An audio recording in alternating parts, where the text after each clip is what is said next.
For this module, we'll be discussing the SPS and TBT provisions in trade agreement negotiations, because most of these provisions in the free trade agreements are based on the WTO, TBT, and SPS agreements. So we will start with a discussion of the relevant WTO agreements to be followed by a discussion of these provisions in the RTAs. So let's start with the TBT agreement. If you look at the TBT agreement reflects the inherent tension between two conflicting objectives in the trade agreements.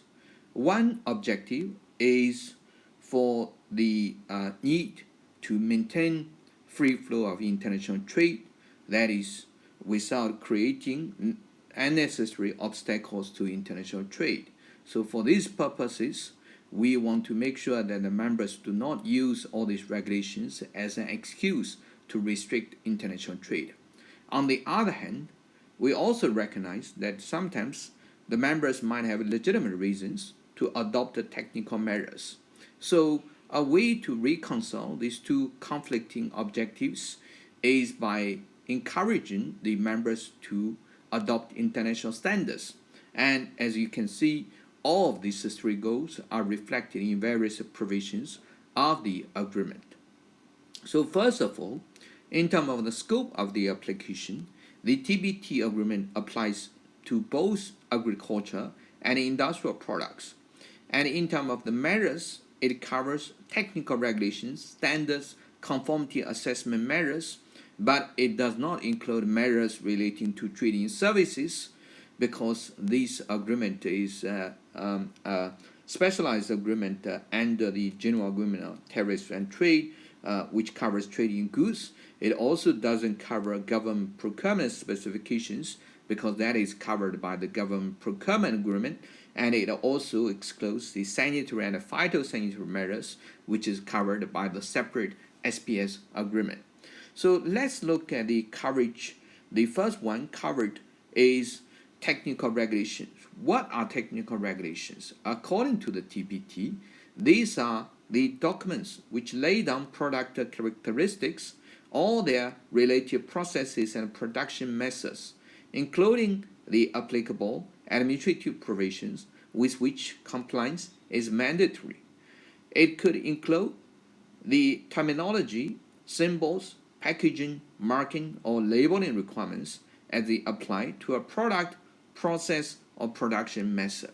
So to give you some examples, let's look at the following 4 examples.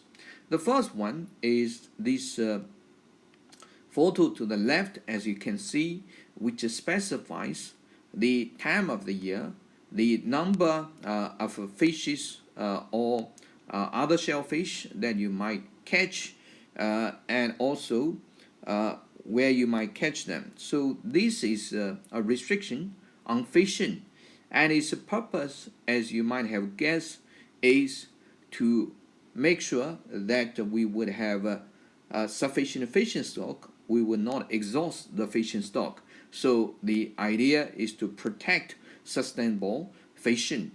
So this is a laudable goal, but as you can see, it can impose restrictions on trade. The second one to the right is this packs of cigarettes, which include 2 things that are worth noting. The first is these gruesome pictures on top, which is probably put there because of government requirement, because the government want to remind people of the risk of smoking. So they require that half of the cigarette packs would include these gruesome pictures to discourage people from smoking. So that is to protect public health. And also at the bottom, as you can see, you do not really see what you used to see when it comes to these brands. For example, they might have specific colors or pictures which are associated with specific brands. But here, you only see the brand which is Donkey here, which is noted in specified font and color and size of characters. So this is also to prevent people from recognizing the brand in order to discourage people from smoking, again to protect public health. The next example is this REACH regulation, which is EU regulation which regulates the registration, evaluation, and assessment of chemicals. And this regulation is put in place in order to make sure that owning specific chemicals which are allowed by the EU can be contained in the product which are exported to the EU in order to minimize the negative environmental impact. So as you can see here, the purpose is for environmental protection. And the last one, as you can see here, lists the specific nutritional ingredients for this fruit juice. So this is in order to make sure that the consumers will not be deceived when it comes to the actual content of the nutrition. And also towards the bottom you can see that these fruit juice specifies that it is made from concentrate rather than the really freshly squeezed fruit juice. So again, this is to make sure that the consumers would get the correct information and would not be deceived by the manufacturer.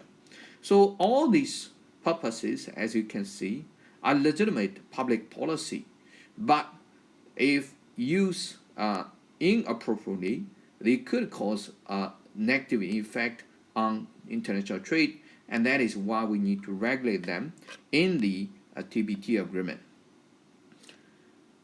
So the first one is technical regulations, and the second one is technical standards. Technical standards is document approved by a recognized body that provides for common and repeated use, rules, guidelines, or characteristics for products or related processes and production methods with which compliance is not mandatory. So in other words, standards is quite similar to technical regulations, and the biggest difference among them is that for technical regulations, these are governmental regulations, compliance are mandatory. But standards are not necessarily governmental regulations because they could be approved by a recognized body, and the compliance is not mandatory. So to give you an example of standards, let's look at this one. So some of you might have guessed this being the sizes for shoes. So as you can see here, different parts of the world have different sizing system for shoes. For Europe, they typically have shoe size from 35 to around 45, and for US, they typically have shoe sizes from around 5 to 11 or 12. So these are two different systems, and they are quite different.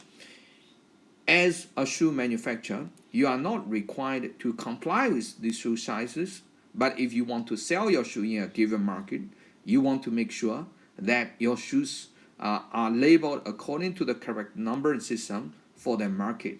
Imagine that you sell shoe sizes from 35 to 45 in the US. You probably are not going to have good sales because people will not recognize this numbering system. So we have technical regulations and we also have standards. How do you then try to make sure that these products conform to these standards?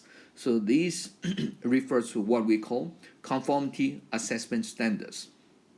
These are procedures used directly or indirectly to determine the relevant requirements in technical regulations or standards are fulfilled. So you could assess conformity with relevant regulations or standards using procedures for sampling, testing, inspection, evaluation, verification, and assurance of conformity, registration, accreditation, and approval, as well as their combinations. Now, with all these divergent technical regulations, standards, and conformity assessment measures or procedures, there would be additional costs created for the manufacturing firms.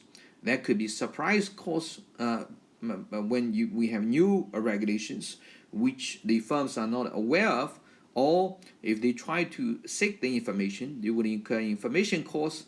And also because different markets have different standards and regulations, when they try to export to different market, they have to conform to different standards, and this would result in loss of economies of scale. So to prevent the negative effects of all these divergent regulations, the TBT agreement requires WTO members to comply with the following obligations. The first are the MFN and TBT, MFN and national treatment obligations, for which most of you are very familiar with. So basically, the requirement is a non-discrimination. Second, these divergent regulations should not create unnecessary obstacles to international trade. And in order to prevent that, the agreement also provides that the WTO members could try to harmonize their standards by adopting the prevailing international standards. And if they do adopt the prevailing international standards, this would create a rebuttable presumption of compliance. Now, more specifically, for technical regulations and conformity assessment measures, we also have different disciplines. For example, for technical regulations, there's the concept of equivalence. So the idea is that technical regulations should look at the result rather than the specific process or procedure used to manufacture a product. For example, let's say a country try to reduce exhaust gas pollution.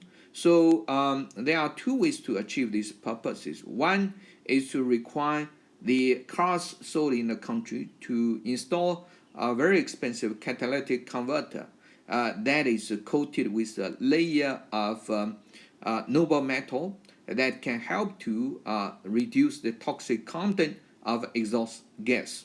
But on the other hand, another country that try to export to this country, their cars are installed with a diesel engine, and diesel engines are known to produce less pollution that would satisfy the exhaustible gas standard of the first country. In such a case, the first country should provide opportunity for the exporter from the second country to demonstrate that their product are equivalent to the product of the first country. That is to achieve the equivalent results. With regard to conformity assessment measures, there is the concept of a mutual recognition. So mutual recognition is the idea that the two governments, two countries, would recognize the conformity assessment procedures conducted in the other country as being equivalent to their country. This is because in the normal cases, if you manufacture a product, you need to get it tested and certified as conforming to the relevant technical regulations or standards in your own country. But when you export to a new country, you also need to do the conformity assessment again. And typically, the conformity assessment have to be done in the country that you are exporting to, and this would create additional costs for the manufacturers. But when you have a mutual recognition agreement, so let's say Australia and Denmark have this mutual recognition agreement regarding certain therapeutic devices. So an Australian manufacturer, once this is assessed as being in conformity with the regulation in Australia, will then be recognized in Denmark. That means that if you want to export to Denmark, you no longer need to send your product for conformity assessment in Denmark again, and this would greatly reduce your business costs and facilitate international trade. The agreement also includes miscellaneous issues such as the fulfillment of the notification requirements, the need to set up inquiry points, and also provisions on technical assistance. So now let's look at the TBT provisions in free trade agreements. If you look at the free trade agreements, The number of free trade agreements with TBT provisions have been rising over the years. So, for example, if you look at this chart on the right, you can see that they used to be rare before the WTO came into being, but after the WTO came into being, you saw more and more RTAs with the TBT provisions. And currently, if you look at the RTAs, so the WTO had this study which they look at a bunch of hundreds of TBT, hundreds of RTAs with TBT provisions, and what they found is that among these agreements, more than 70% actually have TBT provisions, and among these, about 40% of them have TBT as a separate chapter or sections, and then the other 32% have articles devoted to TBT. So the ones which do not have TBT provisions are only a quarter of all examined FTAs. And if you look at the data from Asia Pacific, the situation is similar.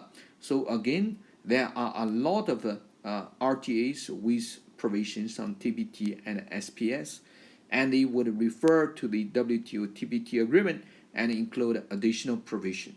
So what are the common TBT provisions in FTAs? So if you look at the data here, first of all, most of the FTAs would incorporate the WTO TBT agreement. This is the case for 85% of the TBT provisions, of the FTAs with the TBT provisions.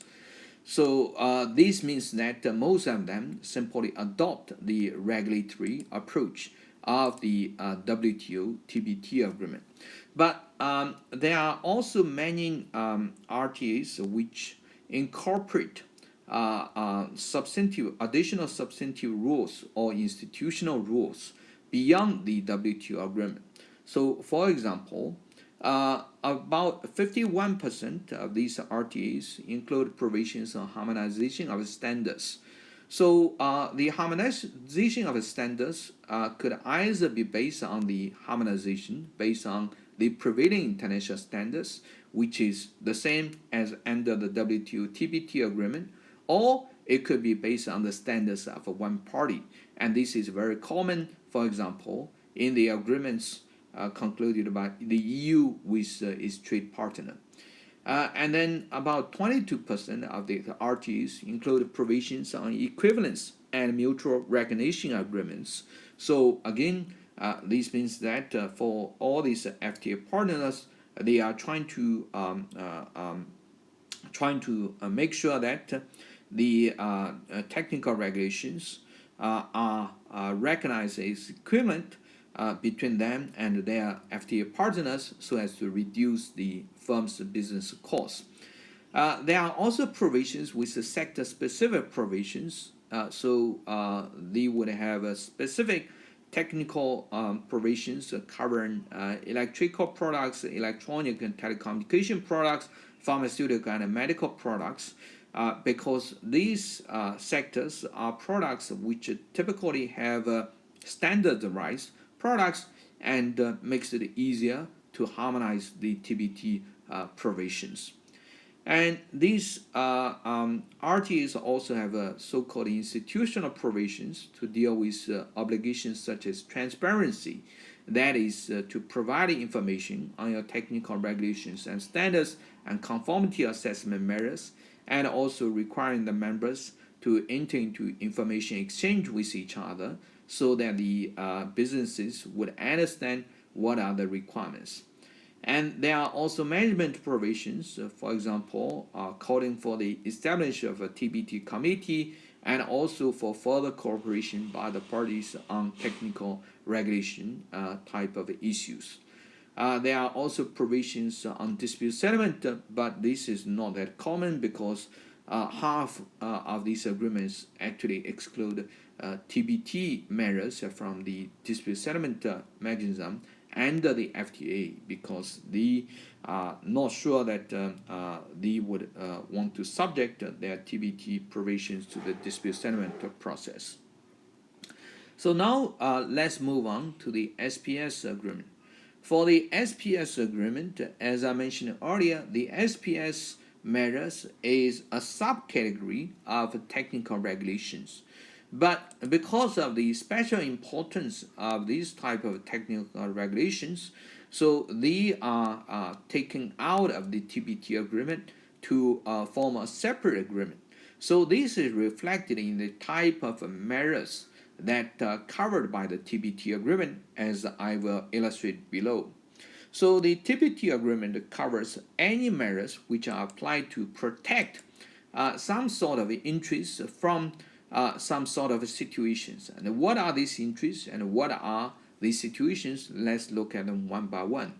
First of all, to protect human or animal life from risks arising from additives, contaminants, toxins, or disease-causing organisms in their food, beverages, and foodstuffs. So in 2008, China had this scandal where these milk producers put melamine in their milk. They put melamine in their milk in order to artificially boost the protein content of the milk, because in China the protein content of the milk is measured by looking at the percentage of nitrogen in the milk. But you cannot measure nitrogen directly because nitrogen is frequently occurring in proteins. Because you cannot measure protein directly, so you would measure nitrogen. So some ingenious producers then decided to put melamine in. Melamine is actually a kind of an industrial element which cannot really be consumed by humans, but because melamine contains a lot of nitrogen, so it can trick the testing system to let the testing system deduce that you have a high level of nitrogen and therefore give you a high rating for protein, while actually you do not have so much protein. And because, as we can see here, melamine is actually a toxin, something that should not be in the milk, so therefore this is this example. Second, to protect human life from plant or animal carried diseases or zoonoses. So here I give you a few of the diseases which are carried by plant or animal. Okay, so here mostly animals. For example, West Nile disease, the monkeypox, rabies, and so on. All these are typical animal carried diseases, and you want to prevent this from entering into a country in order to prevent the risk this could pose to human life. And third, protect animal or plant life from pest diseases or disease-causing organisms. So if you look at this photo here, these people are killing the chicken. Why? Because there is an outbreak of avian flu. So in order to prevent the spread of the disease, they now are killing the chicken to prevent the disease from being spread to other countries. So whenever a country has an avian flu, the other countries would all try to impose restrictions on imports of poultry because they are worried about the disease spreading to their own domestic chicken stock. And the last one is to protect a country from damage caused by the entry, establishment, or spread of pests. Now, in this photo, most of you probably have a difficulty finding out where is the pest. Over the years, I've had participants telling me that the pest is somewhere hiding among the fern or on the bark of the tree, but neither of these are correct. Actually, the pests are the fern. What happened is that these ferns are foreign species. They are brought into the country, and because they are foreign species, therefore they do not have a natural predator. so they would spread very quickly. That is where you see here all these fern spread very fast to the forest. And in a forest, as you know, in the summer, there's a lot of lightning, and lightning could cause a forest fire. And when you have a forest fire, typically in a forest, the forest fire will not spread very far because the trees are away from each other. But because you now have these ferns, so the ferns can spread the forest fire because they are everywhere. They can spread the forest fire to the entire forest, and then all the trees would be consumed in the fire. So, of course, the fire killed both the trees and the ferns. But after the fire dies down, the trees are dead, so they are dead forever, while the ferns, they can grow back up again very quickly because they are different than trees. So that is why in this photo you are seeing this forest contains dead trees and live ferns, and the ferns are regarded as pests. And this is confirmed by the definition which are contained in the footnotes to the Sps Agreement, where they specify that animals would include wild fauna and fish, and plant would include forest and wild flora, while pests would include weeds like the fern, which we mentioned in the last slide, while contaminants would include pesticide, veterinary drug residues, and extraneous matter. So to help you to understand the difference between the TBT and Sps Agreement, let's look at a few examples. First of all, let's say that there's a regulation which specifies the minimum size of an orange that you can sell in the open market. So this is to make sure that the consumers would always buy good oranges rather than the unripened oranges. So what kind of a regulation is this? Is this a TBT regulation or Sps regulation? And the second one is a regulation on the packaging used to transport the oranges. So it specifies that the oranges should be transported, let's say in a container that it satisfies so and so requirement. Is that a TBT provision or an Sps provision? And the third one is a regulation which specifies the maximum residue of anti-pest spray that can contain on the skin of the orange. Is that a Sps or TBT regulation? So I want you to think about this issue very quickly, and then let's look at the answer. So the first two, as many of you probably guessed, the minimum size of fruit and the packaging requirement are the TBT regulations, because they really do not deal with the actual fruit. They just will deal with the physical properties of the fruit, but they do not deal with how the fruit will be consumed. So as you can see here, the Sps measures, most of the Sps measures deal with the food items, okay? Either the food that we eat, or the plants, vegetables, fruits, or animal food, okay, or the pests that could come with this fruit. So the minimum, the maximum amount of anti-pest spray would be an Sps measure.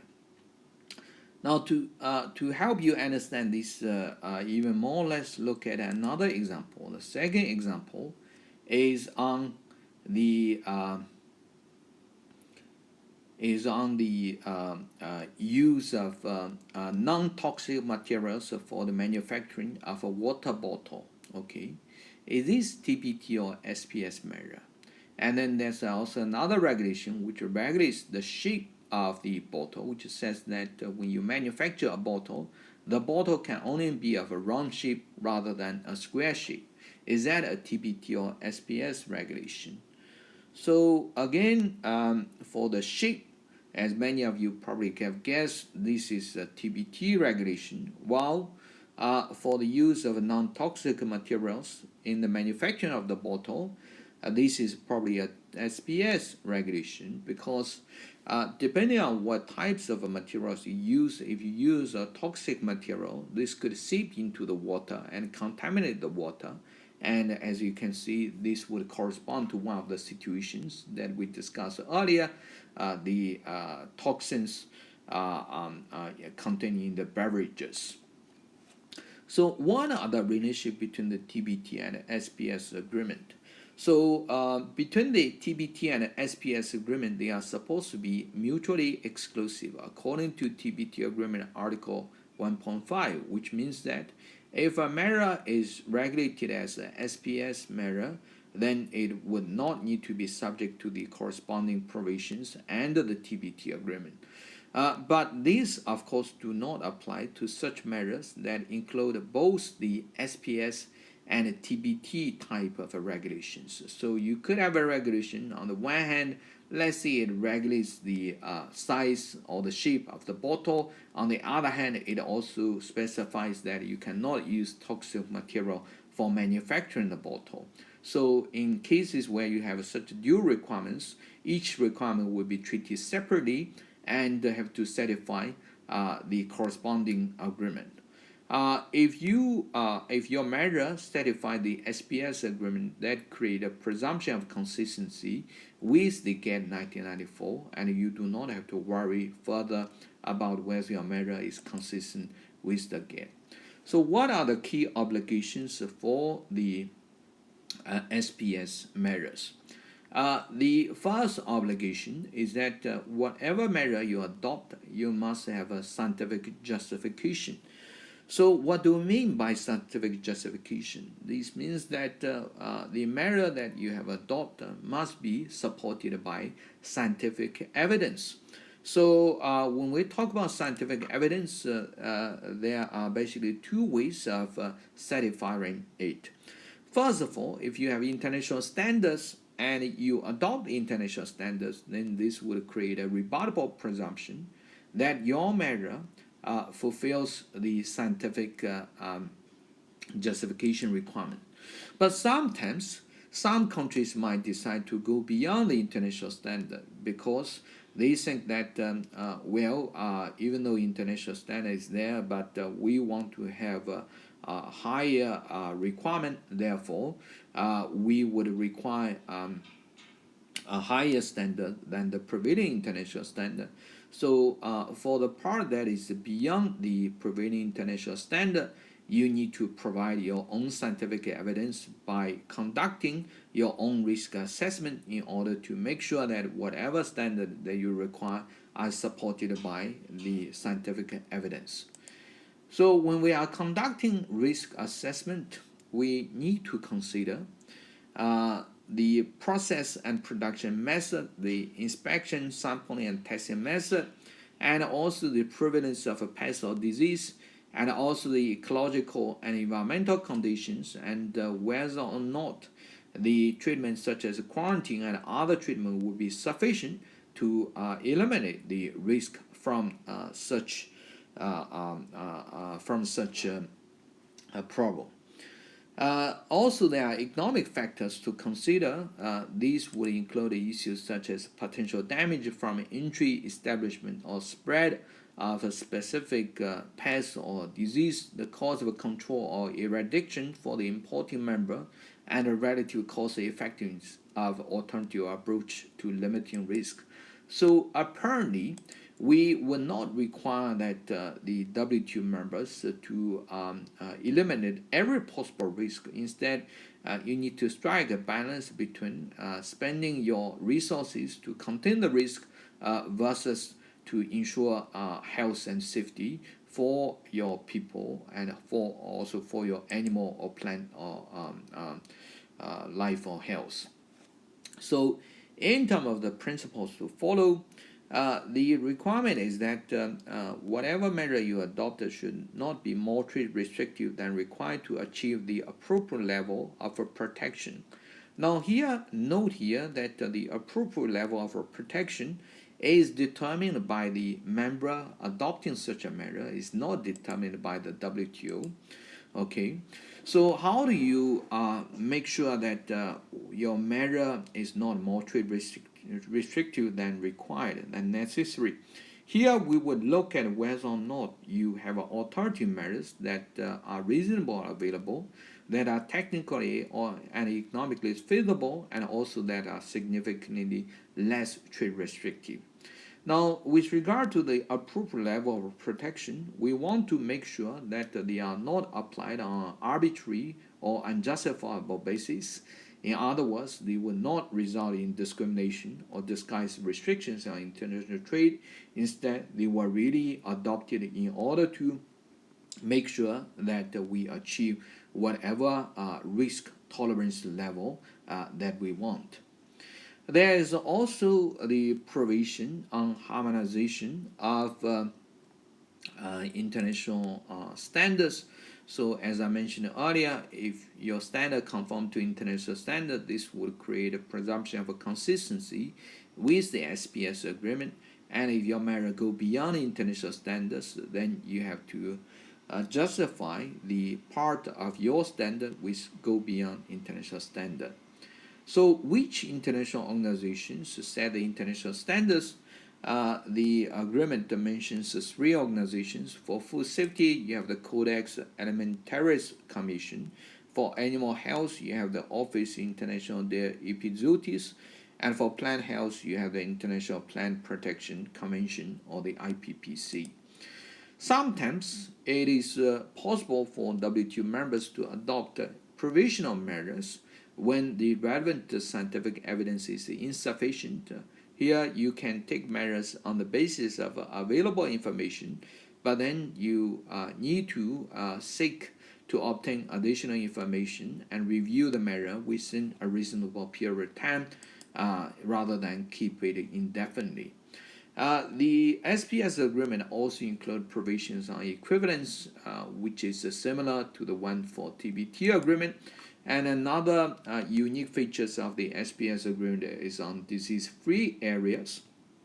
The idea is that basically when you have a specific disease, let's say avian flu, for a big country, the disease might not spread to the whole country. So for example, let's say that there is an outbreak of avian flu in let's see California in the United States. So if this only happens in California and Texas is very far away and Texas does not have the problem, you should take this into consideration rather than trying to ban all imports of poultry from all over the United States. Instead, you should recognize that only part of the country has outbreak of this disease, and therefore, by recognizing pest or disease-free areas, you would lessen the burden on the exporters from that country. That is to allow the exporters from Texas to demonstrate that they do not have this disease. Of course, in order for this to be proven, the exporters need to provide a proof and also need to provide reasonable access for inspection or testing by the importing country. So as you can see here, the SPS agreement is similar to the TBT agreement in many ways. The idea is that first of all, we want you to retain the ability to adopt the necessary TBT and SPS measures. But at the same time, we also want to make sure that whatever measures you adopt do not create unnecessary obstacles to international trade. So to achieve this purpose, as you can see for both agreements, the preference is always to adopt the international standard. Of course, this does not mean that you cannot adopt standards that are higher than international standards. You can, depending on whatever appropriate level of protection that you might want to set for your country. But if you do that, you must provide a scientific justification, and also if you adopt the provisional measures because of the so-called precautionary principle, you need to review your measure within a reasonable period of time in order to make sure that whatever scientific justification justifying imposition of such a measure has stayed in place in order to justify your measure.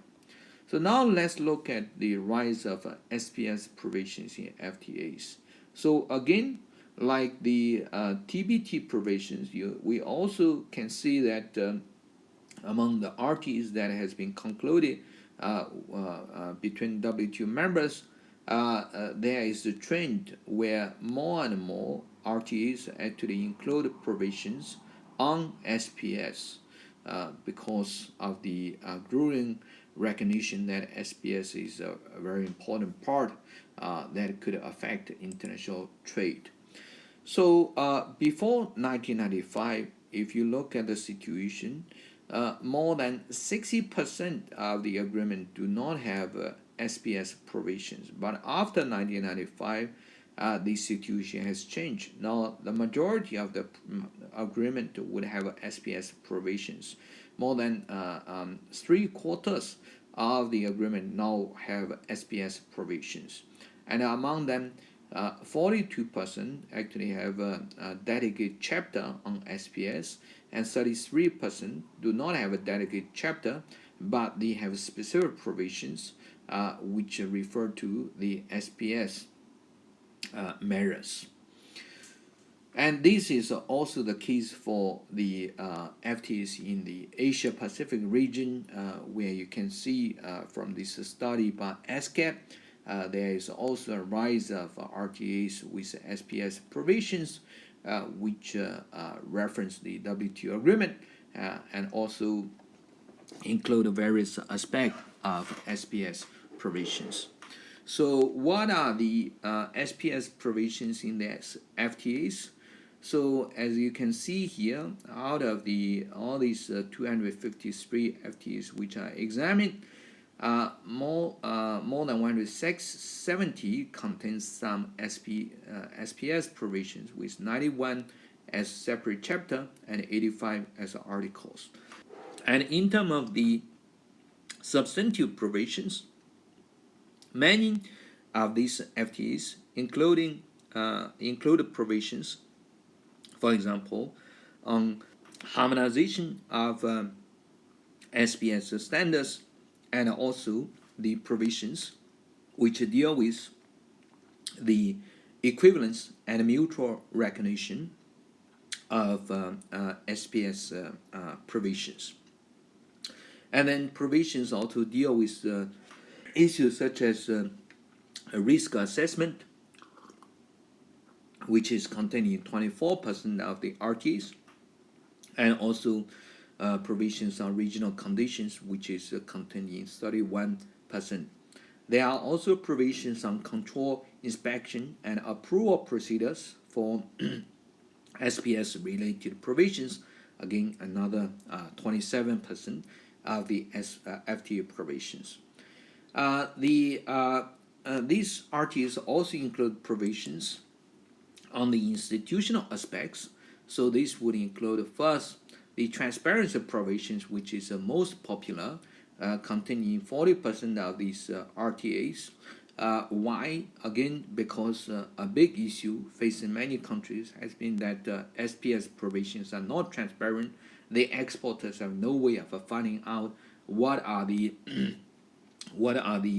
relevant SPS requirement. So that is definitely needed by all these countries. And also about 1/3 of the RTs include provisions on technical assistance, and typically this is the developed countries providing technical assistance to developing countries, because in reality what you see mostly is developing countries try to satisfy the SPS standard of the developed countries. Developed countries typically have higher SPS standards, And when developing countries try to comply with them, they might face various difficulties, such as technical capacity, such as familiarity with the rules. That is why we have technical assistance provisions. And there are also management provisions on the set up of administrative bodies, exchange of information, and cooperation. Also, 55% of these FTAs contains the dispute settlement provisions, but 28% of these actually excluded SPS from the FTA dispute settlement mechanism. Again, because SPS is regarded as a very sensitive issue, and many countries are willing to subject these to dispute settlement. So that concludes our module on TBT and SPS provisions. Thank you.